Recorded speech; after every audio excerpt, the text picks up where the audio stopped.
Kalingap Rab binastos ng mga batang zombies. Kalingap Rab may plano sa mga batang zombies.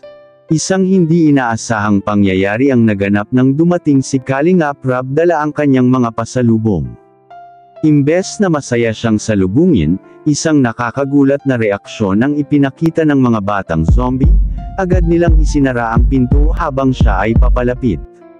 Bakit nila ito ginawa? Ano ang kanilang pinagmumulan ng takot?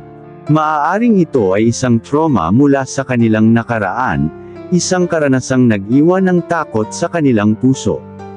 Ang kanilang kilos ay hindi simpleng pagiging bastos o walang respeto.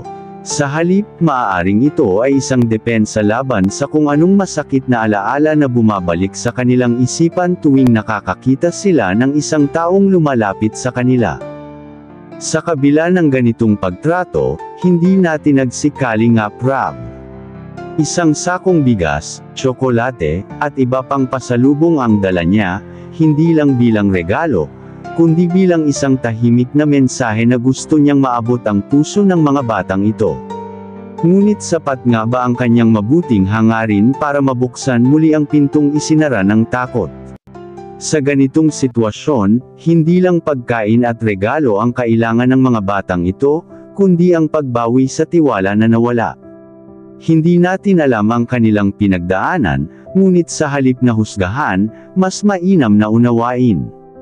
Sapagkat ang pinto ng puso, minsan, ay hindi basta nabubuksan ng pagkain kundi ng tunay na malasakit.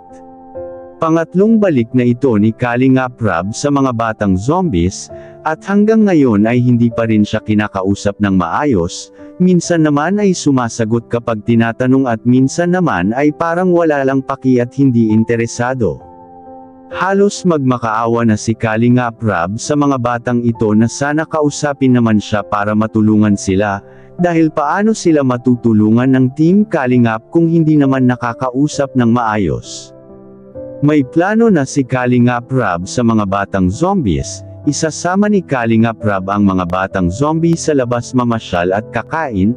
Pinag-iisipan na din ni Kalingap Rab kung magiging mabuti ba kung may isasama ding ilan sa mga Kalingap Angels para hindi sila mahiya. Abangan natin ang susunod na mangyayari mga Kalingap. Salamat sa inyong walang sawang suporta, paki-like, share at subscribe. Maraming salamat po. To God be the glory.